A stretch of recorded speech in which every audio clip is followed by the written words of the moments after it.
சமையல் எண்ணெய் மற்றும் உணவுப் பொருள் ஏற்றுமதியில் 20 ஆண்டு கால அனுபவம் பெற்ற star export house Kayal agro foods. Welcome to IBS finance.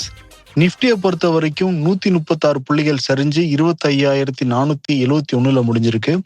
சென்செக்ஸை பொறுத்த வரைக்கும் 1048 புள்ளிகள் சரிஞ்சு 82,626 முடிவடைஞ்சிருக்கு. வாங்க நம்ம பொருளாதார விமர்சகர் நாகப்பன் சார்கிட்ட பேசுவோம். சார் வணக்கம். வணக்கம் சிபி. எஸ் சார், இன்னைக்கு மார்க்கெட் இறங்கியிருக்கு. ஆமா, அதை பத்தி பேசுறதுக்கு முன்னாடி இன்னைக்கு சீஃப் எக்கனாமிக் அட்வைசர் அனந்த் நாகேஸ்வரனை மீட் பண்ணிட்டு வந்திருக்கீங்க. என்ன சார் சொல்றாரு அவரு? மீட் பண்ணேன்னா அப்கோர்ஸ் ஒரு நிமிடங்கள் சந்திக்க நேர்ந்தது. பட் ஆனா அவர் அட்ரஸ் பண்ண அந்த மீட்டிங்கை நான் அட்டன் பண்ணிட்டு வந்திருக்கேன். டை கான்ஃபரன்ஸ் அப்படின்னு சொல்லி டைகான் சென்னைன்னு ஒன்று நடந்தது இன்னைக்கு சென்னையில. இந்த இண்டஸ் ஆண்டர்பிரனருடைய ஷார்ட் ஃபார்ம் தான் டிஐஇ, டை அப்படிங்கிறது. இது டை சென்னைன்னு இருக்கு, டை மும்பைன்னு இருக்கு, இந்த மாதிரி ஒரு சில நகரங்கள்ல இருக்கு. ஒரிஜினலா சிலிகான் வேலி அமெரிக்கால புதிய தொழில் இருக்கு இல்லையா, புத்தாக்கம், இந்த ஸ்டார்ட் அப் ஐடி செக்டர், அந்த மாதிரியான அந்த ஓனர்ஸ் ஆஃப் ஸ்டார்ட் அப் ஈகோ சிஸ்டம்ல அவர்களால் துவங்கப்பட்ட ஒரு ஆர்கனைசேஷன் இது. பிறகு மெல்ல மெல்ல விரிவடைந்து இந்தியாவில் அதுவும் மற்ற துறையினரையும் உள்ள அரவணைத்துக் கொண்டு இப்ப வந்திருக்குது. இதுல இன்னைக்கு ஒரு நாள் முழுவதும் ஒரு கான்ஃபரன்ஸ் அதுல துவக்கி வைத்து பேசும் பொழுது நம்ம சீஃப் எக்கனாமிக் அட்வைசர் பேசினாரு. நம்ம இந்த டாரிஃப் இதை பத்தி எல்லாம் ஒரு விரிவாக ஒரு அரை மணி நேரத்துக்கு மேல நிறைய பிரசன்டேஷன் போட்டாரு.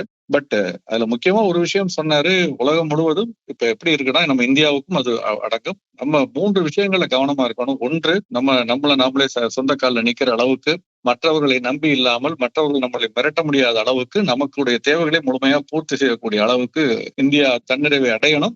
அதை நோக்கி பயணித்துக் கொண்டிருக்கிறோம். எலக்ட்ரானிக்ஸ்ல நம்ம இறக்குமதி செய்து கொண்டிருந்தோம், இப்ப ஏற்றுமதி பண்றோம். அந்த மாதிரி பல பொருட்கள்.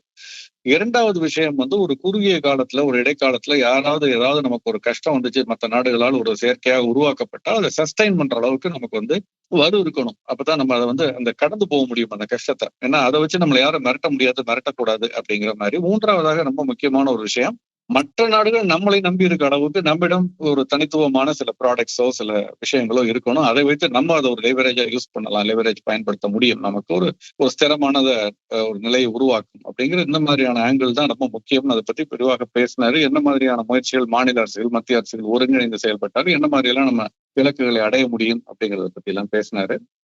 நிச்சயமா ஒரு ரொம்ப நல்ல ஒரு பிரசன்டேஷன் நான் சொல்லுவேன். நிறைய லேர்னிங்ஸ் அதுல இருந்தது. பட் ஒரு முக்கியமான விஷயம், நம்ம கேட்கறவங்களுக்கு நான் சொல்ல விரும்புறது என்னன்னா, இந்த அரசியலை எல்லாம் ஒதுக்கி வைத்து விட்டு நம்ம பொருளாதாரம் பேச முடியாதுன்னு கூட சில பேர் சொல்லுவாங்க. அது ஓரளவுக்கு உண்மைதான். இருந்தாலும் நம்ம கத்துக்கணும்னு நினைக்கிறவங்களுக்கு முக்கியமான ஒரு டாக்குமெண்ட் என்னன்னு கேட்டீங்கன்னா, பட்ஜெட் டாக்குமெண்ட்டை விட எக்கனாமிக் சர்வே. அதுல இருந்து அவர் பல விஷயங்களை இன்னைக்கு பேசினாரு. எக்கனாமிக் சர்வேங்கிறது அதனுடைய ஒரு ஷார்ட் ஃபார்மா ஒரு 16-17 பக்கங்கள். அதனுடைய சிறப்பம்சங்கள்ங்கிறது பட்ஜெட்டினுடைய டாக்குமெண்ட் அந்த பட்ஜெட் இணையதளத்துல இருக்கு. அதை தவிர முழுமையான அந்த எக்கனாமிக் சர்வே டாக்குமெண்ட் சில ஒரு பக்கங்கள் உள்ளது. மிக அழகா ஒரு வடிவமைக்கப்பட்டு அது கொடுக்கப்பட்டிருக்கு. சுவாரஸ்யமாக படிக்கக்கூடிய வகையில் சாமானிய மக்கள், ஒரு கிராஜுவேட் இருந்தீங்கன்னா போறோம், நீங்க அதற்காக மிக பொருளாதாரம் தான் படிச்சிருக்கணுங்கிறது இல்ல, கொடுக்கப்பட்டிருக்கு. அதுல பல விஷயங்கள் சொல்லப்பட்டிருக்கு. ஒரு வெள்ளி ஆல்டர்னேட் எனர்ஜின்னு சொன்னீங்கன்னா, எலக்ட்ரிக் வெஹிக்கிள் அல்லது போனோம்னா பேட்டரினா அதுக்கு எவ்வளவு வெள்ளி தேவைப்படுகிறது, குளோபல் சப்ளை எப்படி இருக்கு, அதுல என்ன டிமாண்ட் இருக்கு, இந்த மாதிரியான பல விஷயங்கள் அதுல சொல்லப்பட்டிருக்கு. நம்ம கற்றுக்கொள்ள முடியும். நிச்சயம் சார், இனிமேட்டு நாங்கள் எல்லாத்தையும் ஃபாலோ பண்றோம் சார். ரொம்ப அழகா, ரொம்ப கிறிஸ்பா சொன்னீங்க சார் அந்த மீட்டிங்ல என்ன சொன்னாரு அப்படிங்கறத. ஓகே, இன்னைக்கு மார்க்கெட்டு கிட்டத்தட்ட 300 புள்ளிகளுக்கு மேல இறங்கியிருக்கு. மெட்டல் செக்டார், மெட்டல் ஸ்டாக் எல்லாமே நல்லா இறக்கம் தான். என்ன சார் காரணம்? இன்னைக்கு எந்த செக்டார் இறக்கல? அது கரெக்ட், எல்லாமே ரெட்டா இருந்துச்சு. எல்லாமே ரெண்டு சிகப்பு தான். என்னன்னா, நீங்க சொன்ன மாதிரி சென்செக்ஸ் ஒரு 1000 புள்ளிகளுக்கு மேல் இன்னைக்கு இறங்கி இருக்கு. சென்செக்ஸ்ல ஒரு 2 பங்குகள் மட்டும்தான் இன்னைக்கு விலையேற்ற பங்குகள். பாக்கி எல்லா பங்குகளுமே விலையிறக்க பங்குகள். குறிப்பா State Bank of India and Bajaj finance, இது 2 மட்டும் தான் ஏறி இருக்கு. இன்ஃபேக்ட் ஒரு பக்கம் ஸ்டேட் பேங்க் ஆஃப் இந்தியா நல்ல பங்கு இல்லைன்னா ஒரு யூடியூப்ல சொல்லிட்டு இருக்காங்க. பட் ஆனால் இன்னைக்கு இவ்வளவு மார்க்கெட் இறங்குனதுலயும் ஏறி இருக்கக்கூடிய ஒரு பங்கா இருக்கு. சின்ன ஏற்றம் தான் என்றாலும் நிப்டி 336 புள்ளிகள் இறங்கி இருக்கு. 5 பங்குகள் தான் நிப்டி குறியீட்டில் ஏறி இருக்கு. 45 பங்குகள் இறங்கி இருக்கு. அதே மாதிரி நிப்டி 100, 200, 500 பிராடர் மார்க்கெட் எல்லாமே 1%ல இருந்து 1.5% வரைக்கும் இறங்கி இருக்கு. மிட் கேப், ஸ்மால் கேப்புமே 1%க்கு மேல 1.25% வரைக்கும் இறங்கி இருக்கு. அக்ராஸ் த போர்ட் எல்லா செக்டாரும் இறங்கி இருக்கு. ஸோ ஒட்டுமொத்தமான சந்தையும் குறியீட்டை தாண்டியும் பார்த்தீங்கன்னா கூட இன்னைக்கு இறக்கத்துல இருக்கு. முதல் முறையாக இன்னைக்கு இண்டெக்ஸ் இறங்குனதுக்கு இந்த வாரத்துல பாத்தீங்கன்னா ஐடி செக்டார் மட்டும் காரணம் அல்ல, அதை தாண்டி வங்கித்துறை சார்ந்த பங்குகளும் ஒரு காரணம்னு எடுத்துக்கலாம்.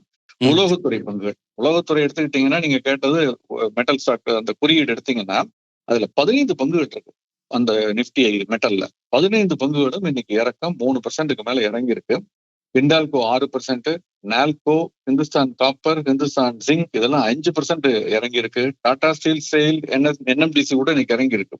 இது ஒரு விஷயத்த நம்ம புரிஞ்சுக்கணும், இறங்குறப்ப ரொம்ப பேசுறோம், ஏறினது பேசல. இந்த மாதம் முழுக்க பாத்தீங்கன்னா கடந்த ஒரு மாதத்துக்குள்ள 15-16% மெட்டல் செக்டார் ஒரு கணிசமான ஏற்றத்தை சந்தித்தது.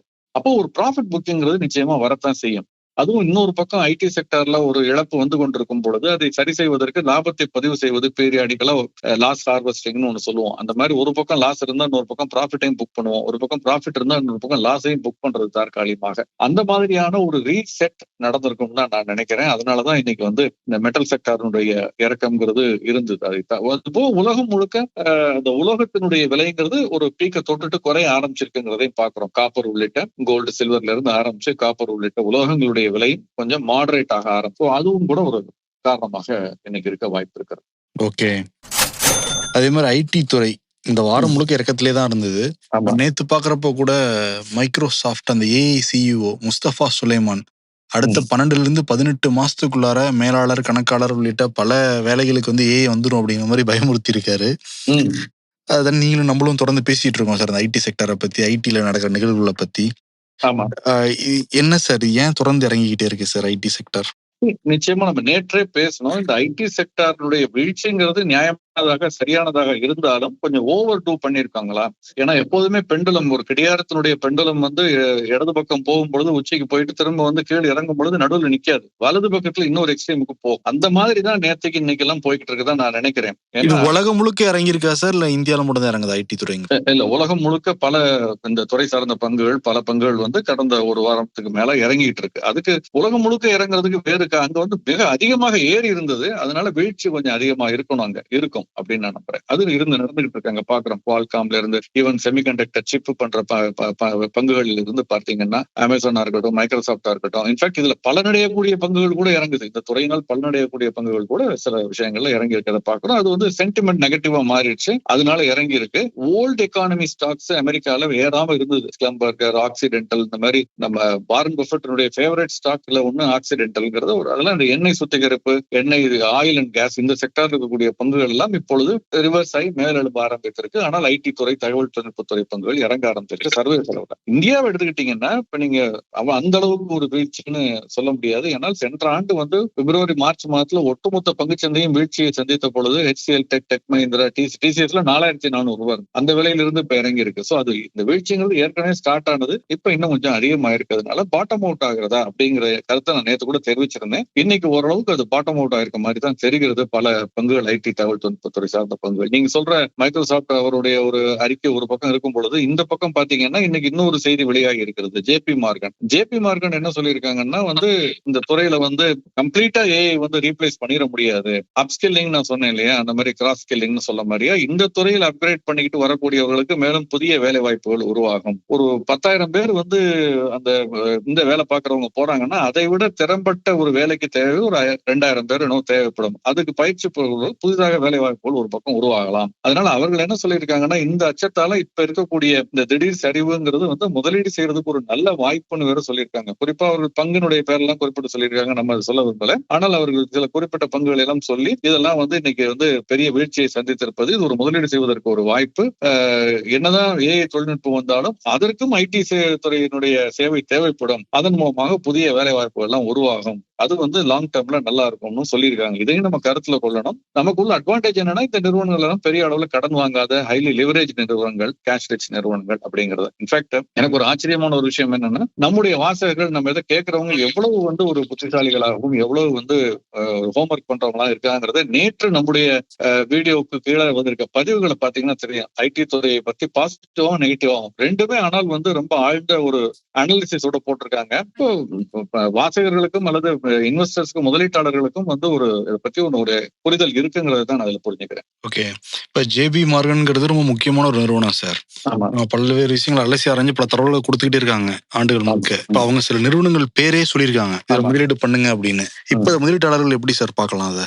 நான் அதோடு அந்த கருத்தோடு ஒத்து போகிறேங்கிறத நான் நேத்தே சொல்லிட்டேன். பட் நம்ம எல்லாமே நம்ம சொல்றது ஒண்ணே அப்படியே நடக்குங்கிறதெல்லாம் இல்ல. குறுகிய காலத்துல நம்ம சொல்லக்கூடிய பல விஷயங்கள் தவறாக போகலாம். நீண்ட கால அடிப்படையில தான் நம்ம சொல்லக்கூடிய விஷயங்கள். குறுகிய கால அடிப்படை நேற்று சொன்னதுக்கு அப்புறம் இன்னைக்கு இறங்கி இருக்கு. அப்ப நான் சொன்னது நேற்று சொன்னது தவறு அப்படிங்கிற மாதிரி தான் ஆகுது. அதனால குறுகிய கால அடிப்படையில நம்ம எதுவுமே சொல்ல முடியாது. நீண்ட கால அடிப்படையில இதை நம்ம இந்த ஏஐக்கு தன்னை தயார்படுத்திக் கொள்ளக்கூடிய நிறுவனங்களை தனிப்படுத்தி பார்த்து அதற்கு நிறைய முதலீடுகள் எனக்கு ஒரு நிறுவனத்தினுடைய ஒரு ஊழியரோடு பேசிக்கிட்டு இருந்தேன். ஒரு மிடில் லெவல்ல இருக்கவரோட ராப்பகல் தூங்காம நல்ல முழிச்சிருந்து 24 மணி நேரமும் அந்த நிறுவனத்துல இதை எப்படி நம்ம டேக்கிள் பண்றது, இந்த என்ன மாதிரியான ஸ்ட்ராட்டஜியை ஃபாலோ பண்றது, நமக்கு கேஷ் பிரச்சனை கிடையாது, நம்மகிட்ட நிறைய பணம் இருக்கு, திறமையானவர்கள் இருக்காங்க, நம்மளை எப்படி மாற்றிக்கொள்வது அப்படிங்கிறது அவங்க உழைத்துக் கொண்டிருப்பதாக அவர் சொல்றாரு. இந்த மாதிரியான தங்களை மாற்றிக்கொள்வதற்கான வாய்ப்பு கிடைக்கும் போது மாற்றிக்கொண்டால் அது நிச்சயமா அது ஒரு நிறுவனம், அது ஒரு வாய்ப்பா தான் நான் பாக்குறேன் என்னை பொறுத்த வரைக்கும்.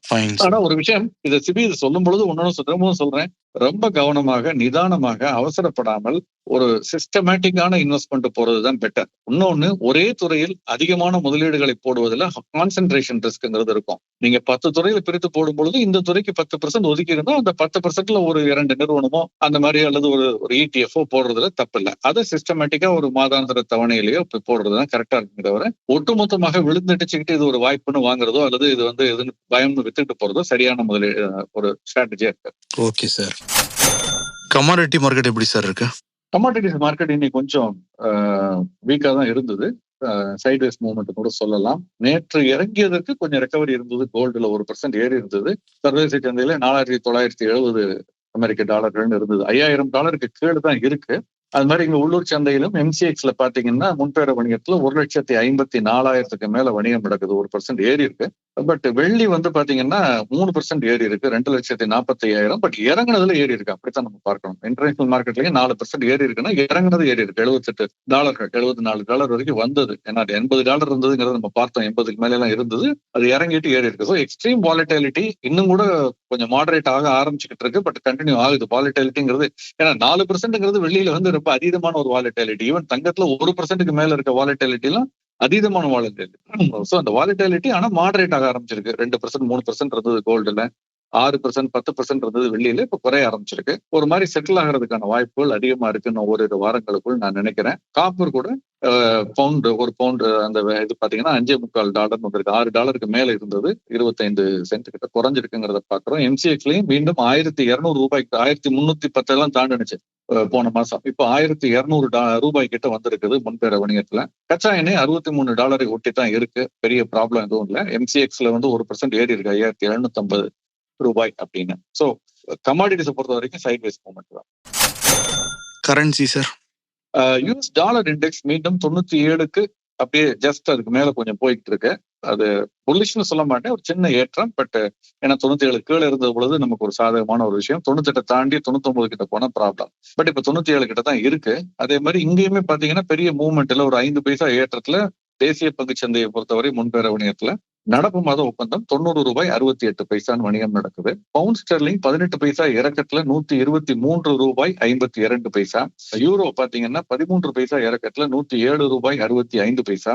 ஜாப்பனீஸ் யென் 9 பைசா இறக்கத்துல $59.06. ஒட்டுமொத்தமாக பார்த்தால் பிளாட் மூவ்மெண்ட் தான். ஒரு பெரிய ஏற்ற இறக்கம் இல்லாத ஒரு சூழல் தான் இருக்குங்கிறத பாக்குறேன். ஓகே. ரிலையன்ஸ் குழுமம் வெனிசுலால கச்சா எண்ணெய் எடுக்கிறதுக்கு அமெரிக்கா அனுமதி கொடுத்துருக்காங்க. முதல்ல இது எப்படி சார் பாக்குறீங்க? இதை வெனிசுலால எடுக்கிறதுக்கு அமெரிக்கா அனுமதி கொடுக்குறாங்க. நீங்க ஒரு டெமோக்ராட்டிக் பர்சன்.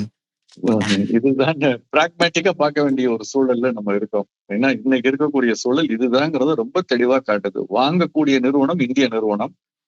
எந்த நாட்டிலிருந்து வருகிறதுனா வெனிசுலால இருந்து. அனுமதி எங்கிருந்து கிடைக்கிறதுனா அமெரிக்காவில இருந்து. இதுதான் இன்றைய செய்தி. ராய்டர்ஸ்ல வந்திருக்கிறத CNBCல கோட் பண்ணிருக்காங்க. என்ன எக்ஸாக்ட் டேர்ம்ஸ் அண்ட் கண்டிஷன்ஸ், என்ன ரேட்டுக்கு வாங்க போறாங்க, எவ்வளவு குவான்டிட்டி, எத்தனை காலகட்டத்திற்கு அப்படிங்கறதெல்லாம் பொறுத்து பார்க்கணும். இதன் மூலமாக ரஷ்யாவில் நம்ம வாங்குறது குறைகிறதா அப்படிங்கிறத பார்க்கணும். ஏன்னா இதெல்லாம் சொல்லப்பட்டிருக்கு. அப்கோர்ஸ் இந்த டாரிஃப் அக்ரிமெண்ட் பத்தி சொல்லும் பொழுது அமெரிக்கா திரும்ப சொல்லி இருக்கிறது இந்த $500 பில்லியன் இந்தியா இறக்குமதி செய்யணுங்கிறது கட்டாயம் இல்லை, அது ஒரு உத்தேசம். நானே முதல்ல சொன்னேன், அந்த வெளியீடு பார்க்கும் பொழுது மற்றதுல எல்லாம் கமிட்மெண்ட் இருக்குது. இது இன்டென்ஸ் டு அப்படின்னு தான் இருக்குது. இந்தியா இன்டென்ஸ் டுன்னு அவங்க போடுறாங்க அவங்களுடைய. பட் அதனால அது ஒரு $500 பில்லியன் பண்ணணுமானா அது அந்த மாதிரியான ஒரு கருத்து இருக்கதான் எனக்கு தெரியல. பட் அதுல இந்த ஆயில் எல்லாம் வருதுங்கிறதுனால என்ன நமக்கு சாதகமான ஒரு கமர்ஷியல் டேர்ம்ஸ்ல வந்ததுன்னா எங்கிருந்து வந்தாலும் வர வைக்க வேண்டியதுதான். அமெரிக்கா அனுமதி கொடுக்கட்டும் கொடுக்காம போறாங்க, நமக்கு அதை பத்தி அது வேற மாதிரியான ஒரு பொலிட்டிக்கல் ஈக்குவேஷன் அப்படிங்கறது நம்ம பார்க்கணும். பட் பொருளாதார ரீதியாக பார்க்கும் பொழுது நமக்கு விலை சாதகமான விலையாக இருக்கும் பட்சத்துல, நமக்கு பணவீக்கத்திற்கு வழிவகுக்காத வகையில் அது இருக்கும் பட்சத்துல நமக்கு அதை பத்தி ஒன்றும் பிரச்சனை இல்லை. ஓகேங்க சார். Q3 ரிசல்ட்டை பார்த்துக்கிட்டு இருக்கோம். ஓலா ரிசல்ட் வந்திருக்குன்னு நினைக்கிறேன். இப்போ நிறைய காம்படிஷன் வேற ஆயிருக்கு. ஆமா, எப்படி சார் இருக்கு ஓலா ரிசல்ட்? ஓலா ரிசல்ட் நான் கரெக்டா பார்த்தேன்னு தெரியல எனக்கு. ஏன்னா அவங்க போன வருஷம் 1045 கோடி ரூபாய் ரெவென்யூ, இந்த வருஷம் 470 கோடி ரெவென்யூ, 55% வீழ்ச்சியை சந்தித்திருக்கிறது. இந்த 470 கோடி ரெவென்யூனால 487 கோடி நஷ்டம் ரெவென்யூ மாதிரி இருக்கு. ஆமா, புரியாத மாதிரி இருக்கு. அதனால முழு விவரத்தை பார்க்கணும். 564 கோடி நஷ்டமா இருந்தது, நஷ்டம் குறைஞ்சிருக்குன்னு சொல்லியிருக்காங்க 487 கோடியாக. இதுதான் அந்த நிறுவனம் வெளியிட்டு இருக்கக்கூடியது. நம்ம முழு டீட்டெயில்ஸை பார்க்கலாம். ஏதாவது வித்தியாசமா இருந்தா நாளைக்கு அடுத்த வாரம் இன்னும் விவாதிப்போம். ONGC நிகர லாபம் 22% அதிகரிச்சிருக்கு. அதே மாதிரி பயோசிமிலர்ஸ் அந்த இதெல்லாம் அவங்களுக்கு அதிகரிச்சிருக்கிறதுனால லாபம் 475% அதிகரிச்சிருக்குன்னு போட்டிருக்காங்க. பட் லோ பேஸ்ல 144 கோடி 475% அவங்க சொல்லும் பொழுது. அதே மாதிரி இன்ஃபோ எட்ஜினுடைய நிகர லாபம் 14% குறைஞ்சிருக்கு குவார்டர் ஆன் குவார்டர் பார்க்கும் பொழுது. BASF நிறுவனத்தினுடைய நிகர லாபம் 3% ஏறி இருக்கு, முடிவுகள் வந்திருக்கு. ஆனா பங்கினுடைய விலையில பெரிய மாற்றம் இல்லை. ONGC BASF எல்லாம் லாபம் அதிகரித்திருந்தாலும் பங்கினுடைய விலையில் பெரிய மாற்றம் இல்லை. இன்னும் சொல்ல போனால் ஒரு சின்ன இறக்கத்துலதான் இருந்தது, சந்தையினுடைய இறக்கத்தை ஒட்டி அமைந்திருந்தது. மேலும் சில முடிவுகள் வர இருக்கு, அது வரும் பொழுது நம்ம பார்க்கலாம். சிறப்புங்க சார். இன்னைக்கு என்னங்க சார் சிறப்பு செய்தி? சியாம் அந்த ஆட்டோமொபைல் மேனுஃபேக்சரர்ஸ் அவங்க அந்த அமைப்பு ஜனவரி மாதம் ஆட்டோ விற்பனைக்கான புள்ளி விவரங்களை வெளியிட்டிருக்கிறது. அந்த தரவுகள் பாத்தீங்கன்னா எதிர்பார்த்ததுக்கு மேல பாசிட்டிவான தரவுகள் தான் சொல்லணும். பேசஞ்சர் வெஹிக்கிள்ஸ் உடைய விற்பனை ஜனவரி மாதத்துல 12% மேல அதிகரிச்சிருக்கு. அதே மாதிரி பேசஞ்சர் கேரியர்ஸ் இருக்குன்னு சொல்லக்கூடியது, அது குட்ஸ் கேரியர் சரக்கு போக்குவரத்து பண்ணக்கூடியது, 3 வீலர்ஸ், இதனுடைய விற்பனை எல்லாம் 30% மேல அதிகரிச்சிருக்கு ஜனவரி மாதம் விற்பனை. ஸ்கூட்டர்ஸ், இருசக்கர வாகனங்கள், மோட்டார் சைக்கிள் 20% மேல, ஸ்கூட்டர்ஸ் 37% மேல, மொப்பட்ஸ் 16% மேல, ஒட்டுமொத்தமாக இருசக்கர வாகனங்கள் 26% மேல விற்பனை அதிகரிச்சிருக்கு. சோ ஒட்டுமொத்தமாக ஒரு நல்ல மாதம் ஜனவரி அமைந்திருக்கிறது. இது பொதுவாக எப்போதுமே இதை பெருசா நம்ம சீரியஸா எடுத்துக்க வேண்டாம். என்ன காரணம்னா, நிறைய பேர் டிசம்பர் மாதம் வாங்குறத தள்ளி போட்டிருப்பாங்க.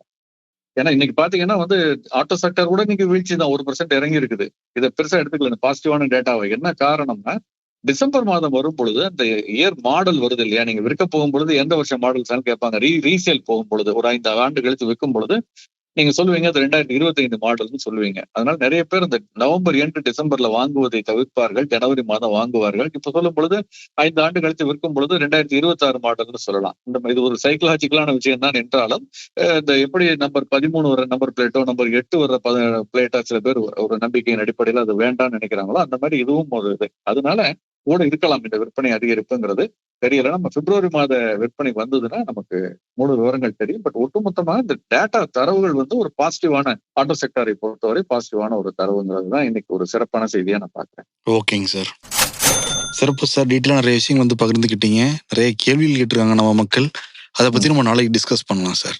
நிச்சயம் பேசுவோம். Thank you sir. நன்றி.